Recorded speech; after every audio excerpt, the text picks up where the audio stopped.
नमस्कार दोस्तों, कैसे हैं आप सभी। देखिए, इस वीडियो में हम डिस्कस करेंगे किस प्रकार हम कैलकुलेशन टेक्निक्स को सीखकर अपनी कैलकुलेशन स्पीड को 10 गुना तक कर सकते हैं। आने वाले कॉम्पिटिटिव के जमाने में जब आप देखते हैं कि किस प्रकार पेपर को सिलेक्शन के लिए हमें हल करना होता है, सिलेक्शन के लिए हल करना होता है, तो फिर वहां पर आपकी कैलकुलेशन स्पीड बहुत मायने रखती है। आइए देखिए, टेक्निक्स के बारे में सीखते हैं।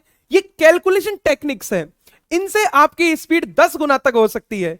अगर हम देखें 84 को 5 से गुणा करना है, कुछ भी नहीं करना दोस्तों, बस इसका आधा कर दीजिए। जब भी हम 5 से गुणा करते हैं संख्या आधी हो जाती है, और ये आपको बहुत ज्यादा काम आने वाली है। कैसे? 84 का आधा करेंगे 42 यानी 42 होगा, और जीरो पुट करते ही दोस्तों आपका आंसर आया 420। इसी प्रकार आपका आंसर देखिए, 12 का आधा 6 हो जाएगा, 6 का आधा 3 हो जाएगा, और जीरो पुट करते ही दोस्तों आपके सामने आया 630, जो कि इस सवाल का आंसर है। ऐसे आप और टेक्निक्स देखेंगे। जैसे देखिए, मैंने कहा यह मल्टीपल आपके सामने आ सकता है। मैंने कहा 1234 को 5 से गुणा करिए। आप देखेंगे सामान्य रूप से जब हम इसे गुणा करते हैं तो हमें समय लगता है, इसी समय को हम बचा सकते हैं। कैसे? केवल इसका हाफ करिए, 12 का आधा 6, 34 का आधा 17, और बस जीरो पुट करते ही आपका आंसर आ जाएगा। यानी जब भी आपको 5 से गुणा करना हो तो संख्या आधी करिए और बस जीरो पुट कर दीजिए। सेम यही चीज यहां पर दोहराइए। आप बोलेंगे 8 का आधा हम कर सकते हैं दोस्तों 4, 3 का आधा नहीं हो रहा, आप 4 मिला लीजिए, 34 का आधा 17, 52 का आधा दोस्तों 26, और जीरो पुट करते ही आपका आंसर आएगा 4,17,260। इसी प्रकार हम कुछ और सवाल भी देखेंगे दोस्तों। आपके मन में जो सवाल आ रहा है हम उसी सवाल को लेते हैं। देखिए भाई, ये सवाल आपके सामने है, 87 को 5 से गुणा। आप यहां एक नोट करेंगे चीज, कुछ संख्याएं आपके मन में आ रही होंगी जिनका आधा नहीं हो पा रहा होगा आपसे। सर ये वैसी ही संख्या है, 8 का आधा तो सर हो रहा है कितना 4, पर 7 का आधा सर इंटीजर नहीं आ रहा, पूर्णांक नहीं आ रहा। तो क्या करेंगे सर, इसका आधा करने पर दशमलव आएगा। कैसे? 7 का आधा दोस्तों 3.5 होता है, यानी आंसर आया 3.5।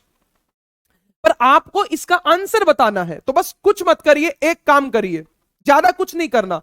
पॉइंट का अपोजिट होता है, दशमलव का अपोजिट होता है जीरो। कैसे?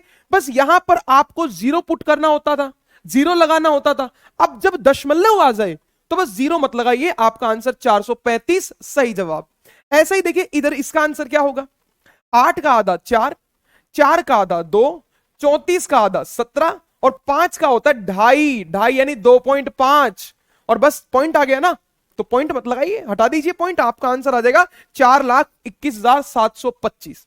यदि आधा करने पर, कोई भी संख्या आधा करने पर पूर्णांक बने तो बस जीरो पुट करिए, और दशमलव में अगर आपका आंसर आए तो बस वहां दशमलव हटा दीजिए, आपका आंसर 5 गुना हो जाएगा। यही तरीका हम कुछ आगे के सवालों में लेंगे, पर पहले ये सवाल आपके सामने है, इनका आंसर आपको कमेंट में बताना है। जैसे कुछ और सवाल मैं लेता हूं आपके सामने, भाई कोशिश आपको भी करनी है, ठीक है। तो देखो, ये एक सवाल और आ चुका है अगला। जैसे 5 से गुणा करना आपने सीखा, अब देखिए 36 गुणा 25, ये आपके सामने है। 36 गुणा 25, मैं कहता हूं कि अगर 36 को 25 से गुणा करना है तो पहले 25 को देखिए। सर 25 का मतलब होता है 5 गुना 5। 25 का मतलब क्या होता है? 5 गुना 5, यानी 25 के अंदर 5 कितनी बार आया? 2 बार आया।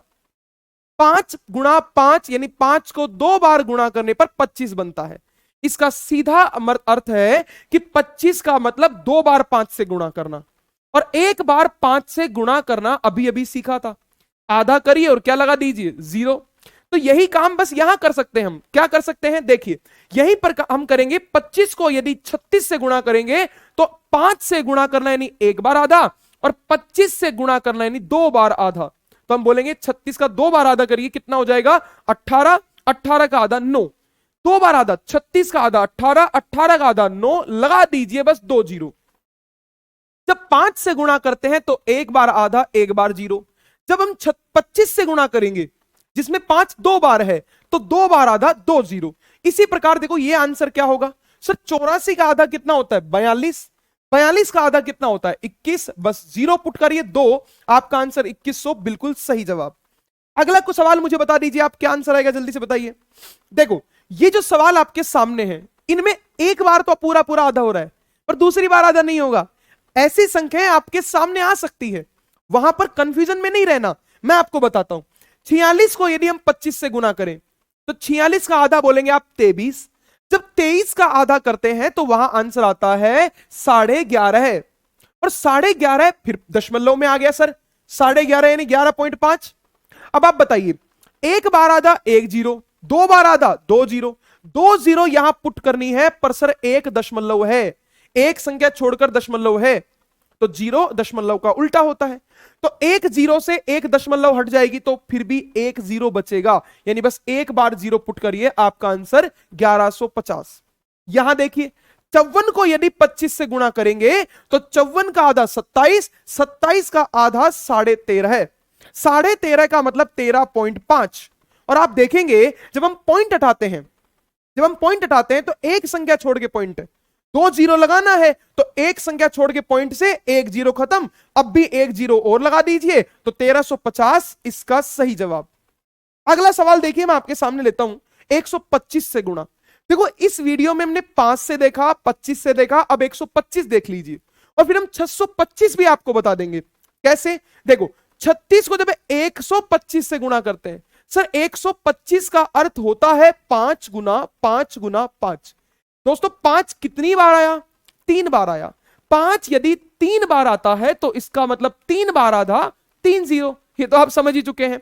तो देखो 36 का आधा करो एक बार 18, 18 का आधा दोबारा कितना हो जाएगा 9, और 9 का आधा तिबारा करिए तो कितना आंसर आ जाएगा? आप बोलेंगे 36 का आधा, बताइए 36 का आधा 18, 18 का आधा 9, अरे हाँ या ना, और 9 का आधा 4.5 यानी 4.5। अब जब हम जीरो पुट करेंगे तो सर 125 का मतलब 3 बार आधा किया हमने, इसका मतलब 3 0 पुट करनी है, तो आप कहेंगे सर 1 0 से तो 1 पॉइंट गई, और फिर भी हमारे पास 2 0 बचेंगी, तो आंसर 4500। सेम प्रोसेस यही दोहराइए। 56 का आधा कितना हो जाएगा? आप बोलेंगे 28, 28 का आधा दोस्तों 14, और 14 का आधा दोस्तों कितना हो जाएगा? 7। 3 बार आधा करने पर हमारे पास आया 7। 3 बार आधा करिए, 28 का 14 हुआ, सॉरी 56 का 28, 28 का 14, 14 का आधा 7, 3 बार आधा किया 7 आया, 3 बार आधा 3 0, तो आप 3 0 पुट करिए, आपका आंसर 7000 होगा, यानी 56 का 125 गुना 7000, और इसी प्रकार 36 का 125 गुना 4500 आपका आंसर है। आपने पिछले सवाल में देखा, देखो ये आपने देखा अभी अभी मैंने समझाया, 46 को जब 25 से गुना किया, एक बार आधा पूरा पूरा हो गया, दोबारा जब आधा नहीं हुआ तो एक संख्या छोड़ के पॉइंट लगी थी, उससे 1 0 काटा था। यही सेम प्रोसेस आपने यहां दोहराया है। ठीक है, आ जाइए कुछ और सवाल आपके सामने लेता हूं। जैसे ये सवाल आपके सामने आया, ये आरपीएफ एग्जाम का सवाल है, आरपीएफ एग्जाम का सवाल है, आरपीएफ एसआई का सवाल है 5 जनवरी का। 5 जनवरी को जो एग्जाम हुई थी आरपीएफ एसआई की 2019 में, उस एग्जाम का यह सवाल है। सवाल का उद्देश्य केवल एक है, आपको कितना टाइम इस सवाल में लगता है यह पता करना। कैसे? देखो जिन विद्यार्थियों को इन सरल सवालों में अधिक समय लगेगा वो कठिन सवालों में समय नहीं दे पाएंगे, जिससे उसका सिलेक्शन नहीं हो पाएगा। आपको ऐसे सरल सवालों को कम से कम समय में करना है। और कैसे करेंगे? आप वीडियो को पॉज करके खुद से ट्राई कर सकते हैं कैसे इसे हल किया जाता है, और तरीका मैं बता देता हूं आपको इसे कैसे हल करना है। देखिए 5 की घात 4 का मतलब क्या सीखा था अभी? 5 यदि एक बार आए तो एक बार आधा 1 0, 2 बार आए 2 बार आधा 2 0, 4 बार आ गया तो बोलिए 4 बार आधा और 4 0, 64 का आधा 32, 32 का आधा 16, 16 का आधा 8, 8 का आधा 4। आपने 64 का आधा 32, 16, 8, 4, 4 बार आधा किया 4 आ गया, और कितनी जीरो? अगर 3 बार आधा 3 0, और 4 बार आधा 4 0। माइनस का चिन्ह ऐसे कैसे? 4 0 लगा दी, माइनस का चिन्ह ऐसे कैसे? अब देखिए 32 को 5 की घात 3 से गुणा करेंगे, 32 का आधा 16, 16 का आधा 8, 8 का आधा 4, 3 बार आधा किया 4 आ गया, 3 0 पुट करेंगे तो 1 2 3, 3 जीरो मैंने पुट कर दी। अब देखिए 4 बार आधा 4 जीरो, 3 बार आधा 3 जीरो, आधा आधा करके जीरो लगा दी। 40,000 इधर हुआ, 4,000 इधर हुआ, 40,000 से 4,000 घटाएंगे 36,000। दोस्तों इसका सही जवाब आंसर हो जाएगा। यह आरपीएफ एसआई का सवाल है। अगर यह तरीका पता नहीं होता तो 90% विद्यार्थियों की तरह जिनका सिलेक्शन नहीं होता है वो क्या करते हैं, 5 की घात 4 यानी 5 गुना 5 गुना 5 गुना 5। क्योंकि 64 का पहाड़ा आपको आता नहीं है तो फिर आप इधर से गुणा करेंगे। कैसे? 5 पंजे 25, 25 पंजे 125, 125 पंजे 625। यानी अब दोस्तों 625 को आपको गुणा करना पड़ेगा किससे? 64 से। 625 को यदि आप 64 से गुणा करेंगे तो गारंटी समय लगने वाला है। इसलिए यह तरीका जो है वो सबसे शानदार स्पेशल तरीका है। समझ गए दोस्तों? तो देखिए अब ये सवाल जो है आपके होमवर्क के लिए रहेंगे। इन दोनों सवालों को हल करना है अभी और तुरंत कमेंट में जवाब देना है।